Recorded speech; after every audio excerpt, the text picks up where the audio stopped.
امشب در 24 نشانه‌های تازه از افزایش همکاری دفاعی جمهوری اسلامی و روسیه.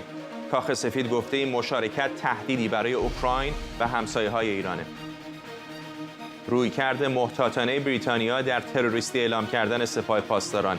وزیر خارجه بریتانیا گفته به دنبال مؤثرترین راه برای محدود کردن فعالیت‌های شرورانه سپاه و جمهوری اسلامی.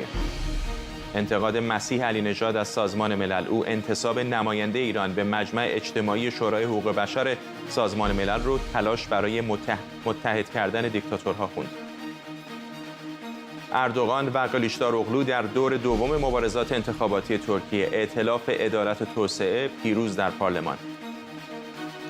و اعتراض جمعی از حقوقدانها به احکام اعدام. نقض گسترده قوانین موجود در روند رسیدگی به پرونده‌های شهروندان معترض در ایران.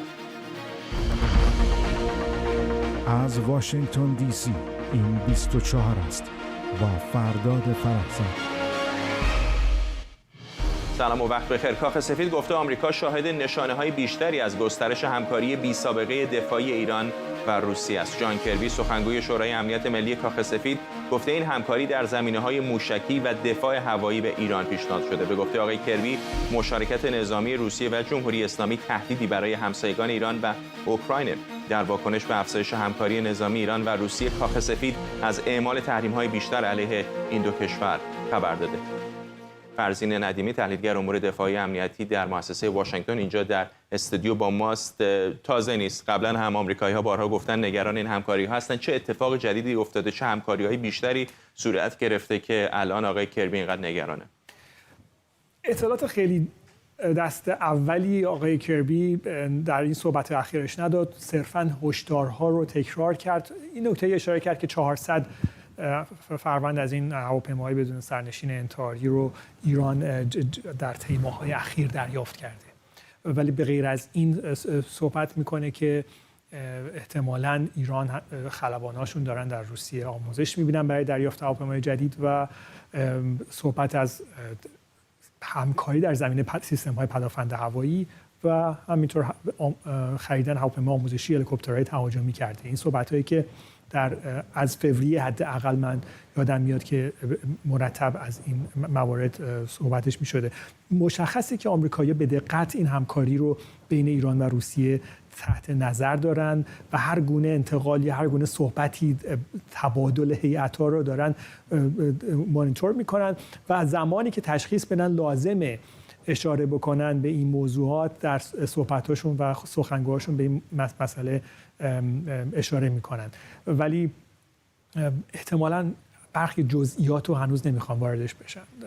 آخرین بارش من فکر کنم صحبت از سوخوی 35 بود، ولی ما هنوز نمیبینیم که سوخوی 35 به ایران تحویل داده شده باشه. حتی مسئله آموزش خلبانان ایرانی در داخل روسیه هم چون یک تحول قابل توجهی هست، حداقل 100 نفر خلبان و پرسنل فنی باید اعزام بشن به روسیه. هنوز این اتفاق به اون شکل نیفتاده بر اساس اخباری که من به اطلاع دادن، ولی احتمالش هست که این اتفاقات هرچه زودتر بیفته. مسئله‌ای که وجود داره اینه که ایران چه سیستم‌هایی رو ممکنه به روسیه تحویل بده که در حملات قریب الوقوع اوکراین به مواضع روسیه در شرق این کشور و در جنوب بتونه به نیروهای روسیه کمک بکنه. شاید هواپیمای بدون سرنشین جدیدتری باشه، هم از نوع تهاجمی هم از نوع انتحاری. مثلا این معراج 532 که ما چند روز پیش دیدیم رونمایی شد ازش، از روی وانت پرتاب میشه، مقداری کلاهک انفجاری قوی‌تری داره نسبت به شاهد 136.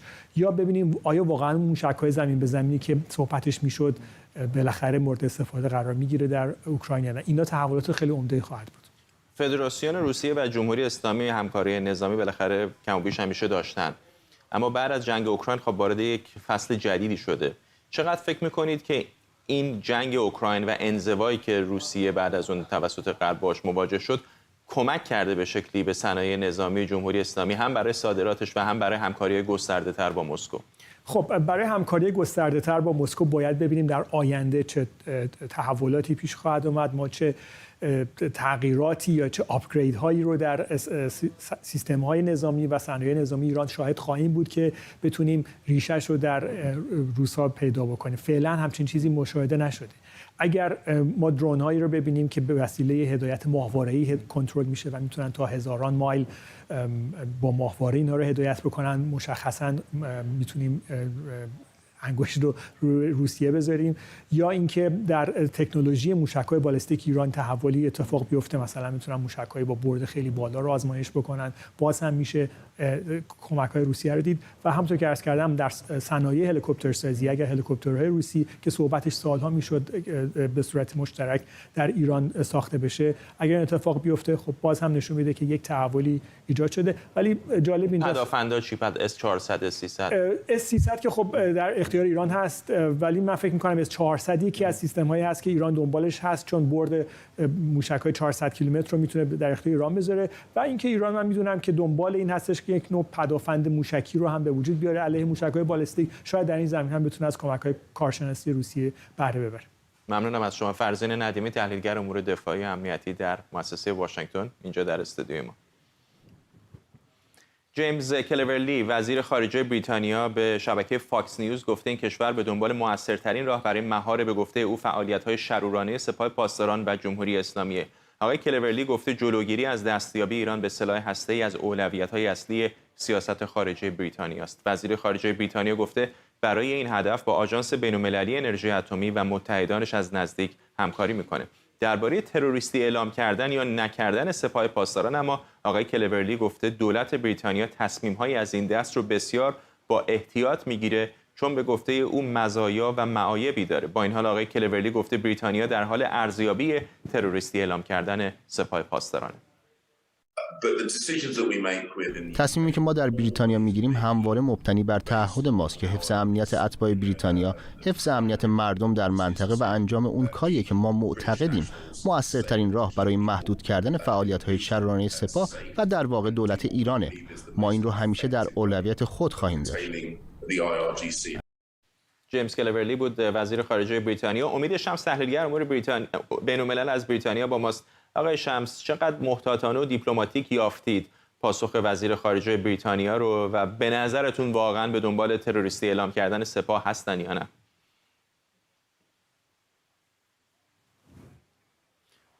آقای شمس، ممکنه میکروفونتون بسته باشه، مطمئن نیستم، اگر قطع است ممنون میشم بازش کنید.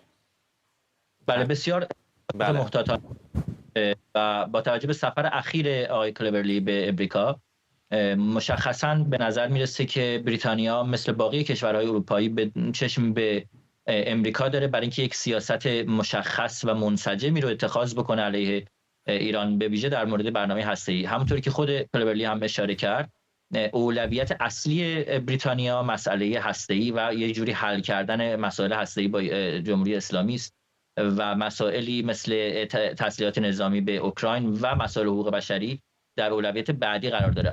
با همه اینها بریتانیا همچنان تحت فشار هست بعد از اعدام یک شهروند بریتانیایی و بعد از در واقع اتفاقاتی که افتاده و فشارهایی که جامعه ایرانی و به طور کلی جامعه بریتانیا بر دولت میاره برای اعلام کردن سپاه پاسداران. اما اون چیزی که مشخص هست از سابقه سیاست بریتانیا این هست که بریتانیا یک نهاد حکومتی رو و سپاه پاسداران رو بریتانیا همچنان یک نهاد حکومتی میدونه، به دشواری و با احتیاط بسیار زیادی و با بیمیلی حاضر میشه که در لیست تروریستی قرار بده. یکی از واهمه‌های مهمش برای این مسئله این هستش که همونطور که جمهوری اسلامی هم تهدید کرده راه رو برای هر شکلی از مذاکره هسته‌ای ببنده. نکته دوم این هستش که احساس میکنه که اگر سپاه پاسداران به عنوان یک سازمان تروریستی اعلام بکنه باید افزایش بده هزینه‌های امنیتی خودش رو و اون وقت باید بر اساس قوانینی که بریتانیا داره به شکل جدی با شبکه اقتصادی و فرهنگی و امنیتی جمهوری اسلامی که زیر نظر سپاه قدس در بریتانیا و در بسیاری از کشورهای اروپایی فعالیت میکنه مقابله بکنه و این براش هزینه سازه و به نظر میاد که همچنان تمایل سیاسی و اراده سیاسی واقعی در دولت بریتانیا برای انجام چنین عملی وجود نداره. ولی اولین کشوری نخواهد بود که همچین اقدام میکنه دیگه، یعنی یکی از مهمترین متحدانش اگر نه مهمترین متحدش ایالات متحده آمریکا همین الان سپاه پاسداران و سازمانی تروریستی میدونه و یک تجربه است به هر حال برای اونها. در پایتخت‌های اروپایی هم میبینیم پارلمان‌های مختلف دارن فشار میارن بر دولت‌هاشون، یعنی به نظر نمیاد که کار ناشدنی باشه، اینطور نیست؟ به هیچ وجه کار ناشدنی نیست، تنها اراده سیاسی میخواد و زمینه سازی قطعا هزینه هایی داره، هم به لحاظ اقتصادی هم به لحاظ بوروکراتیک و حقوقی هزینه هایی داره برای دولت که باید در نظر بگیره، باید در واقع سیستم امنیتی رو در نظر بگیره برای این مسئله در مواجهه با پاسخ ایران آماده باشه، اما به هیچ عنوان ناشدنی نیست و فشارهای سیاسی داخلی و بین‌المللی به گونه‌ای هست که تصمیم درستی به نظر میرسه. دلیلش هم این هستش که ببینید دولت امریکا هیچ سیاست مشخصی برای مسئله حل کردن مسئله هسته‌ای با ایران نداره در شرایط فعلی و دولت‌های اروپایی هم این مسئله میدن. الان یه مقداری مواضعشون تغییر کرده، دارن میرن به سمت در واقع فعال کردن در واقع اون مکانیزم ماشه برای اینکه بازگردونن همه تحریم‌ها رو، اما همچنان تعلل میکنن. مسئله‌ای که وجود داره این هستش که دولت‌های اروپایی و اگر بخوان فقط چشم به انتظار امریکا باشن، باید ببینن که کاملا سیاست خارجی امریکا در قبال مسئله هسته‌ای به بن‌بست رسیده و اینکه دولت دموکرات بایدن بیمیل هست برای اینکه در واقع اون امکانها و اون فضایی رو که ایجاد میکنه تروریستی اعلام کردن سپاه رو واقعا اعمال بکنه، اون تحریم ها رو، بیمیلی درش وجود داره، ولی به خاطر فشارهایی که به ویژه در کنگره وجود داره جرئت نمیکنه که در واقع این در واقع قانون رو برگردونه. اگر این شرایط بود به نظر من دولت بایدن حتی از لیست تروریستی خارج میکرد سپاه رو برای اینکه یک امتیازی بده اسلامی، شاید بتونه اون رو بر سر میز مذاکره بذاره. مسئله برجام مردن برجام رو حتی بایدن هم تلویحاً اذعان کرده بهش. بنابراین ما عملاً با هیچ راه حلی مواجه نیستیم و مثل یک بمب ساعتی اسرائیل داره لحظه به لحظه بی صبرتر میشه و آماده میشه برای اینکه یک اقدامی بکنه. ولی حقیقت اگر من میخوام صادقانه خدمتتون عرض کنم آقای فرزاد، کل کشورهای غربی برای یک پاسخ قاطع به ایران منتظر اسرائیل هستن، یعنی حاضر نیستن که خودشون مستقیما یک عملی انجام بدن که دیگه تمام راههای دیپلماتیک رو ببرن. هیچ کدوم از این دولت‌ها حاضر نیستن اون دولتی باشن که این هزینه سیاسی رو میده. همه منتظرن که اسرائیل کاری بکنه و اونها بیان پشتش قرار بگیرن. خب اسرائیل هم اینو میدونه و حاضر نمیشه که به تنهایی در واقع وارد بشه، ولی الان دیگه صبر اسرائیل داره به لحظه‌ای میرسه که چون دیگه واقعا شرایط از نظر رسیدن جمهوری اسلامی به بمب اتمی واقعا بحرانی هست و ممکنه هر لحظه این اتفاق بیفته. ممنونم از شما. امید شمس، تحلیلگر امور بین‌المللی از بریتانیا. ساعتی پیش اجلاس بین‌المللی دموکراسی کوپنهاگ در دانمارک برگزار شد. هدف این اجلاس اجماع بین‌المللی برای مقابله با چالش‌های امنیتی و اقتصادی جهان و سران کشورها و دیگر شخصیت‌های سیاسی و مدنی هم در این نشست حضور پیدا می‌کنند. امسال مسیح علی‌نژاد و ولودیمیر زلنسکی، نانسی پلوسی و احمد مسعود از سخنرانان نشست بودند که از طریق تماس تصویری در این اجلاس حضور داشتند. خانم علی‌نژاد با اشاره به افزایش شمار اعدام‌ها در ایران گفت به نظر می‌رسه اقدام سازمان ملل در دادن کرسی مجمع اجتماعی شورای حقوق بشر به جمهوری اسلامی تلاشی برای متحد کردن دیکتاتورهاست. زمان اون فرا رسیده که ما مبارزان آزادی، اونهایی که برایشون دموکراسی، کرامت و آزادی مهمه، ما هم با هم دیگه متحد بشیم. من از ایران میام، کشوری که زن بودن در اون یک جنایته. الان که دارم با شما صحبت میکنم بیش از 20,000 نفر در زندانهای جمهوری اسلامی هستند. بعد از قتل مهسا امینی، یک دختر 20 ساله به دست پلیس موسوم به اخلاق، یک انقلابی در کشور من رخ داد و به همین دلیل رژیم ایران بیش از 600 معترض بیگناه رو کشت. 50 معترض بیگناه در انتظار اعدام هستند. باور کنید یا نه، رژیم جمهوری اسلامی مردها رو اعدام میکنه به واسطه جرم حمایت از خواهرانشون. اخیراً شمار اعدام‌ها افزایش پیدا کرده. اما طنز تلخ قضیه در همینه که اخیراً سازمان ملل جمهوری اسلامی رو به عنوان ریاست شورای حقوق بشر خودش انتخاب کرد. بله، درست شنیدید. سازمان ملل متحد الان یک کرسی داده به جمهوری اسلامی تا در سطح جهانی رصد کنه و مانیتور کنه حقوق بشر رو. همون کرسی که تا چند ماه پیش به رژیم فاشیست پوتین و روسیه تعلق داشت. به نظر میرسه که سازمان ملل داره تلاش میکنه که دیکتاتورها رو با هم دیگه متحد کنه و امروز این تصمیم سازمان ملل یک سیلی است به صورت نه فقط زنان ایران که در زندان‌ها بهشون تجاوز میشه، بلکه سیلی است به گوش بسیاری از مادران، به چهره بسیاری از مادران که فرزندانشون کشته شدن. یک سیلی است به چهره شما، تک تک شما که اینجا نشستید. بله، شمایی که برای دموکراسی ارزش قائلید. مسیح نژاد در بخش دیگری از سخنرانیش گفت ایرانیان فقط برای آزادی و برابری در ایران مبارزه نمی‌کنند، بلکه مبارزهشون مثل هر ملت دیگری برای آزادی و برابری در جهانه. این افتخار رو داشتم که با رهبران مختلف جهان گفتگو کنم و ما پرزیدنت زلنسکی رو هم داریم که برای دموکراسی می‌جنگه، نه فقط علیه پوتین می‌جنگه، نه فقط برای مردم اوکراین می‌جنگه. او در واقع داره بقیه دموکراسی‌های جهان رو هم براشون می‌جنگه و ما همون هدف او رو هم در همین هدف با او سهیم هستیم. چون الان که دارم با شما صحبت می‌کنم، خامنه‌ای داره به پوتین کمک میکنه با فرستادن پهپاد برای او تا اوکراینی‌های بیگناه رو بکشه. بنابراین میبینید ما مردم ایران نه فقط برای خودمون داریم میجنگیم، بلکه داریم برای بقیه جهان هم میجنگیم. مثل مردم ونزوئلا، مثل مردم اوکراین، مثل مردم روسیه، مردم سوریه، مردم عراق، زیمبابوه، نیکاراگوا، همه دیکتاتوری ها، همه حکومت های خودکامه، در اونجا که مردم معترض، کسانی که از تهدیدها، از تلاش برای قتل و آدمربایی جان سالم به در بردن، ما داریم تلاش میکنیم که از دموکراسی محافظت کنیم.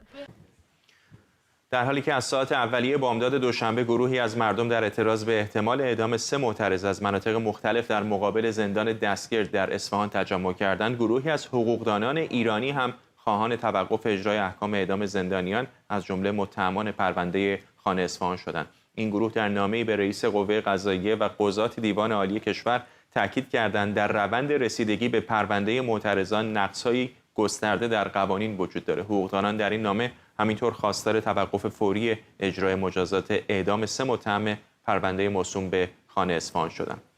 همزمان غلام حسین محسنی اژه‌ای رئیس قوه قضاییه بدون اشاره به موضوع پرونده خانه اصفهان اعلام کرد عوامل قضایی و پلیس در رسیدگی به پرونده عناصر قتل و شهادت قاطعیت و سرعت به خرج دهند. سعید دهقان، حقوقدان و مدیر پروژه تاریخ شفاهی حقوق بشر ایران از تورنتو با ماست. آقای دهقان، چطور می‌بینید این تعداد رو به افزایش اعدام‌ها در ایران رو و واکنشی که به نظر نمیاد جمهوری اسلامی نشون بده به هیچ کدام از این فشارهای بین‌المللی و حقوق بشری؟ متاسفم. من اجازه بدید از همون حرفای آقای اژه‌ای شروع کنم. به نظر میاد که ایشون در کار جعل حقیقت یه تبحر خاصی دارن. شما به ایشون بفرمایید که وقتی شما تاکید میکنید به برخورد قاطع در مقابل قتل و شهادت، شما یک مورد از این مواردی که این همه دانش آموزان و جوانان ما مسمومیت عمدی که ایجاد کردید برای انتقام از دختران و پسران دانش آموز، کور کردن چشم معترضان، این همه قتل و جنایت که گزارشگر ویژه حقوق بشر برای اولین بار در گزارش اخیرش عنوان جنایت علیه بشریت رو در موردش گذاشته. شما یک دونه پیگیری کردید که امروز صحبت از نوامیس و پلیس میکنید. اولا نوامیس مردم رو که معترضان بهشون حمله نکردن که اصلا اینجا بحث تجاوز نیروهای امنیتی به نوامیس مردمه.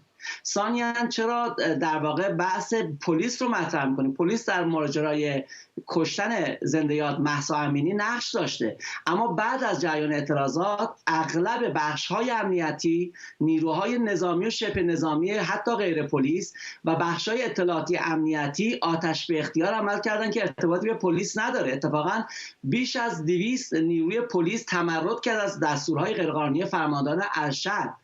برای اینجا نشون میده که بدنه پلیس اتفاقا با مردمه، اما نیروهای امنیتی هستن و نیروهای بسیج هستن که آتش به اختیار عمل میکنن و این بحث‌های آقای اژه‌ای میخواد در واقع روی حقیقت خاک بپاشه. به نظر من چون ایشون عادت به قندون دارن، انگار قندون‌های بزرگ جلو چشمشون هست و اصلا واقعیت‌ها رو یا نمیبینن یا نمیخوان ببینن.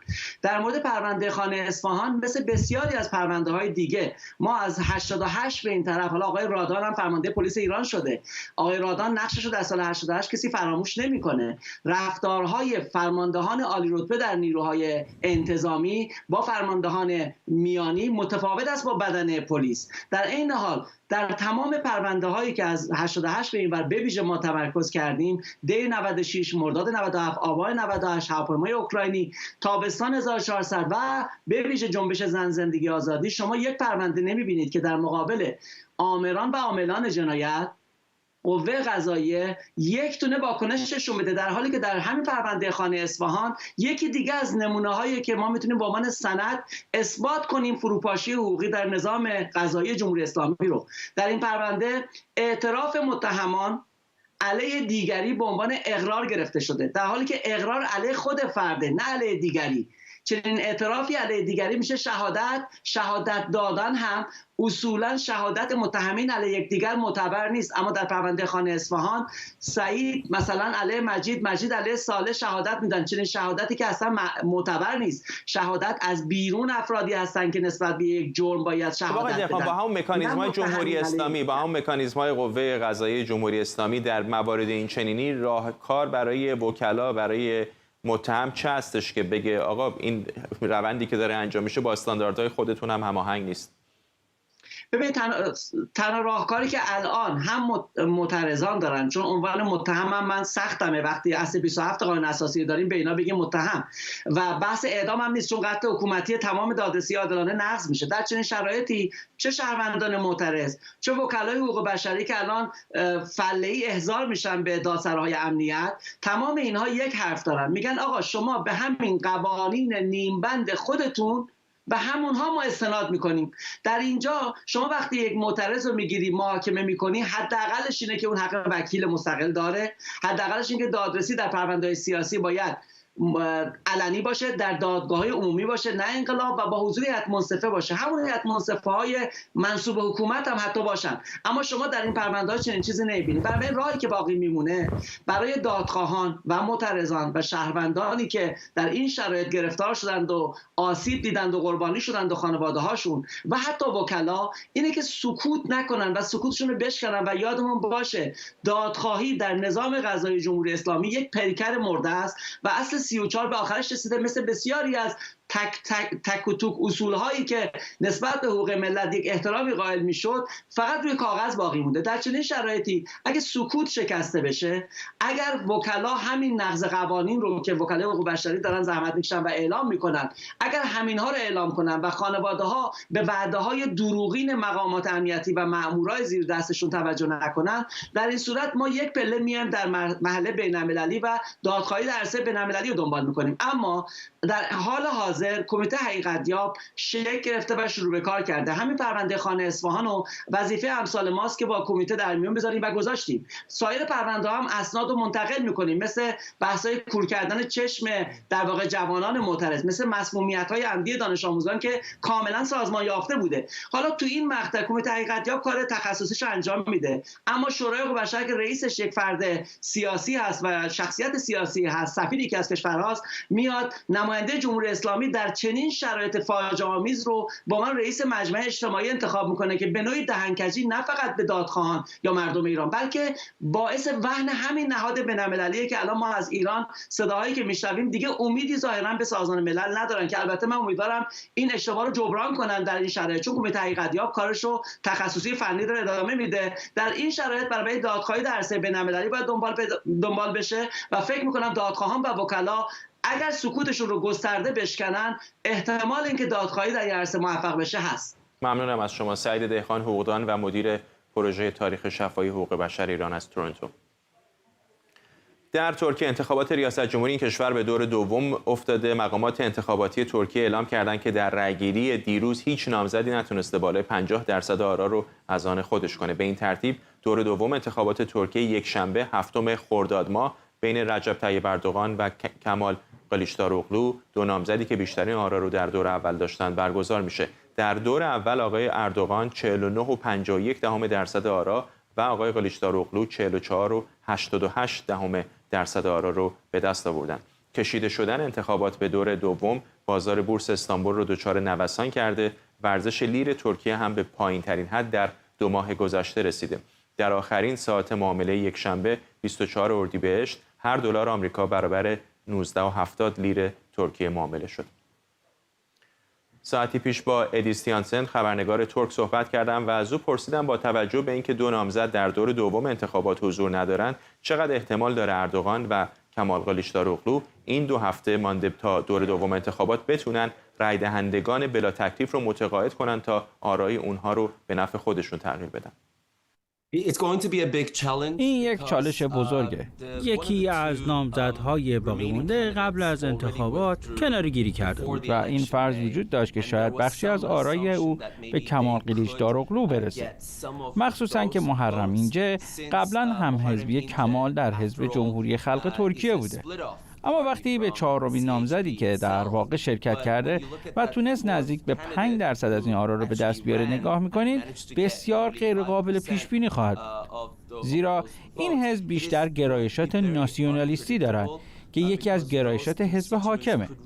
از طرف دیگه همچنین یک حزب ملیگرای دیگه‌ای به نام حزب حرکت ملی وجود داره که از حزب حاکم جدا شده و الان بخشی از اپوزیسیون.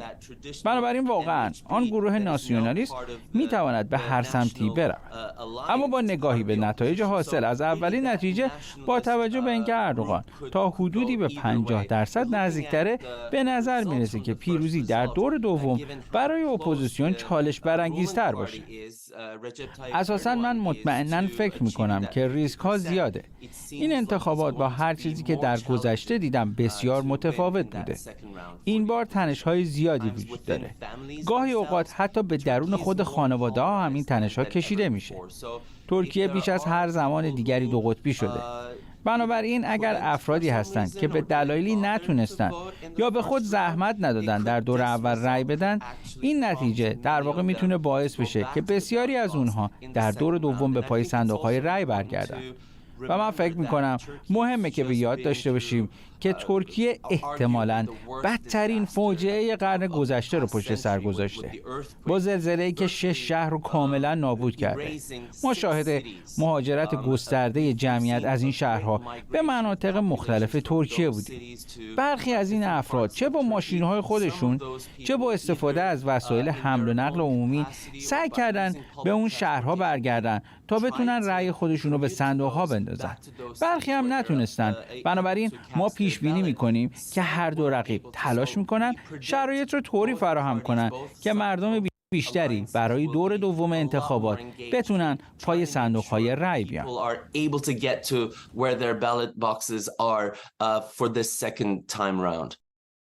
همکارم فرزیا ثابتی هم از آنکارا به ما پیوسته. شبی طولانی بود ولی هنوز ترک‌ها نمیدونن بالاخره رئیس جمهوری بعدی ترکیه چه کسی خواهد بود. این بلا تکلیفی چقدر اونجا رو زمین در خود سطح شهر هم قابل مشاهده است؟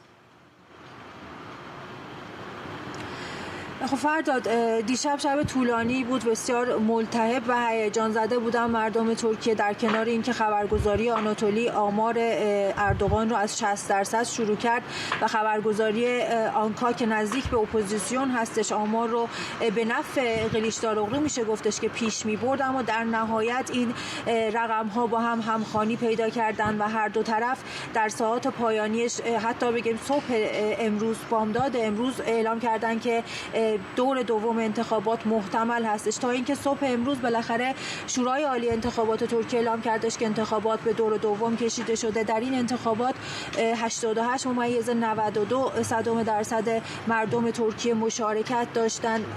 البته همونطور که پیشتر هم اشاره شد، سینان اوغان با 5% آرا شگفتی این انتخابات بوده و اعلام کرده که هر کسی که ما از او حمایت بکنیم پیروز انتخابات خواهد بود. البته در این شرایطی که وجود داره 10% چه در داخل و چه در خارج در جمع در انتخابات شرکت نکردن. هر چقدر که سینان اوغان ادعا بکنه که هر کسی که ما به طرف او باشیم پیروز انتخابات آینده 2 هفته بعد خواهد بود، ولی خب شرایط برای اون 10%ی که در داخل و خارج شرکت نکردن هم بسیار مهم هستش و رقبا سعی خواهند کرد که آرای اونها رو به سمت خودشون جلب بکنن. اردوغان حدود 2 ساعت پیش بعد از اعلام شورای عالی انتخابات ترکیه توییتی رو منتشر کرد. در اون اشاره کرده که با اینکه 2.5 میلیون رأی تفاوت داشت و ما پیشتاز بودیم، ولی به خاطر کمتر از 0.5% ما برای انتخابات دور دوم آماده هستیم. تشکر کرد از همه 56 میلیون نفری که در این انتخابات شرکت کردند، چه به او رأی داده باشند و چه رأی نداده باشند. و در اینجا اون چیزی که مهم هستش اون افرادی هستش که رأی ندادن. در خارج از کشور مشارکت در انتخابات 52% اعلام شده. آرای خارج از کشور بسیار اهمیت داره در دوره دوم و مشخص خواهد کردش که چه کسی پیروز میشه. در کنار این سینان اوغان اعلام کرده که حاضر هستش که با هر دو جناح مذاکره بکنه. در کنار اینکه خطوط قرمز خودش رو اعلام کرده مبارزه با تروریسم و اخراج مهاجران خطوط قرمز ما هستند. در وقتی که به گفتمان دو جناح نگاه میکنیم، از یک طرف حزب جمهوری خلق از طرف قلیچداروغلو اعلام کرده بود که تا 2 سال تمام مهاجران رو اخراج خواهد کرد، بیرون خواهد کرد. این موضوع از یک طرف صحبت‌های سینان اوغان رو تایید میکنه و از طرف دیگه مبارزه مداوم و تاکید ائتلاف اتحاد جمهور و اردوغان هست به مبارزه با تروریسم و این هم مسئله‌ای هستش که از یک طرف دیگه خواسته‌های سینان اوغان رو تایید میکنه. میشه گفتش که طی هفته آینده مشخص خواهد شد که سینان اوغان طرف کدام یک از این ائتلاف‌ها خواهد رفت و اینکه در 2 هفته پیش رو این دو ائتلاف برای به پای صندوق آوردن آرای خاموش چه تلاشی رو خواهند کرد. نتیجه انتخابات در 7 خرداد ماه رو رقم خواهد زد. ممنونم از تو همکارم فرزیا ثابتی از آنکارا پایتخت ترکیه. رسانه وایس میدیا که زمانی ارزشش 57 میلیارد دلار برآورد میشد با 500 میلیون تا 1 میلیارد دلار بدهی اعلام ورشکستگی کرده. گروهی از طلبکاران قرار دارایی وایس میدیا رو 225 میلیون دلار بخرند. وایس در سال 1994 در مونتریال کانادا به عنوان مجله چاپی تأسیس شد و بعدها تونست توجه سرمایه‌گذارانی مثل دیزنی رو به خودش جلب کنه. اما در سالهای اخیر این شرکت به خاطر شکایاتی از جمله آزار جنسی در محیط کار به دردسر افتاد. وایس در ماه‌های اخیر برای 1 میلیارد دلار به فروش گذاشته شد اما خریداری پیدا نکرد. بهروز تورانی روزنامه‌نگار و نویسنده در حوزه رسانه از ردینگ با ماست. آقای تورانی، یک دورانی بود که وایس ظهور پیدا کرد و رسانه‌های سنتی رو به شکلی متحول کرد، خیلی نگاه‌ها رو جذب خودش کرده بود، خیلی فکر می‌کردن که توفیق خواهد داشت. چه فکر می‌کنید چه اتفاقی افتاد که رسانه‌ای مثل وایس به چنین وضعی افتاد؟ فکر می‌کنم خیلی دیگر از رسانه‌های دیجیتال هم دوچار این وضعیت بشن، برای که تغییرات در زمینه رسانه‌های نو بسیار زیاد هست. ببینید تمام رسانه‌هایی که الان حضور دارند وجودشون، ادامه کارشون و همینطور تعطیل شدنشون به 3 عامل سیاست، اقتصاد و فناوری بستگی داره. هرگاه که تغییر خیلی شدیدی در هر یک از این 3 عامل یا یک موقعی مثل حالا که دست کم در 2 تا از این 3 عامل تغییرات بزرگ در سطح جهان مشاهده میشه، تأثیرش روی رسانه‌های نو یا رسانه‌هایی که در اون لحظه به اصطلاح رایج هستند بسیار زیاد خواهد بود. شکل وضعیت سیاسی که الان رسانه‌ای مثل وایس درش داره زندگی میکنه بسیار نامطمئنه. در آمریکا بسیار نامطمئنه. دست کم تا ماه نوامبر و موقع‌ها دسامبر و موقع‌ها هم اون ثبات در بازار رسانه ایجاد نخواهد شد. وضعیت اقتصادی رو هم که به طور کلی هم در اروپا هم در آمریکا و در خیلی جاهای دیگه جهان وضعیت مناسبی نداره. از نظر فناوری با یک چالش خیلی بزرگ مواجه هست یک رسانه دیجیتال و اون وارد شدن هوش مصنوعی به زمینه رسانه است که روز به روز داره با کاربردش بیشتر میشه و به جای خواهد رسید که در عرض مدت خیلی کوتاهی، شاید در کمتر از 2 سال، رسانه هایی که آشنایی نداشته باشند یا نتونن بهره درست بگیرن از هوش مصنوعی احتمالاً در حاشیه بازار قرار خواهند گرفت. وایس احتمالاً به علت آسیب پذیری که در مدیریتش داشته، تغییر مدیریت هایی که داشته در زمستان گذشته، بیشتر در معرض این زلزله است که برای رسانه ها پیش آمده قرار داشته. به طور کلی البته همه رسانه ها، هر رسانه‌ای که امروز وجود داره قطعا در عرض کمتر از 2 سال آینده کوچکتر خواهد شد. ما در دوره از تاریخ حیات رسانه ها هستیم که دوره قبض سپهر رسانه است، دوره جمع شدن این هاست، دوره توسعه رسانه ها نیست متاسفانه. چقدر فکر می‌کنید تهدیدی هست برای روزنامه‌نگاری سنتی؟ هم بخش بازاری که بهش اشاره کردید، بالاخره رقابت بسیار شدید هست الان و بازیگران جدیدی مثل شبکه‌های اجتماعی آمدن، مثل توییتر، و چه بخش فناوری که خودتون به درستی به موضوع هوش مصنوعی اشاره کردید. چقدر به نظرتون مجموع همه اینها تهدید هستند برای روزنامه‌نگاری یا در عین حال میتونن فرصت باشن؟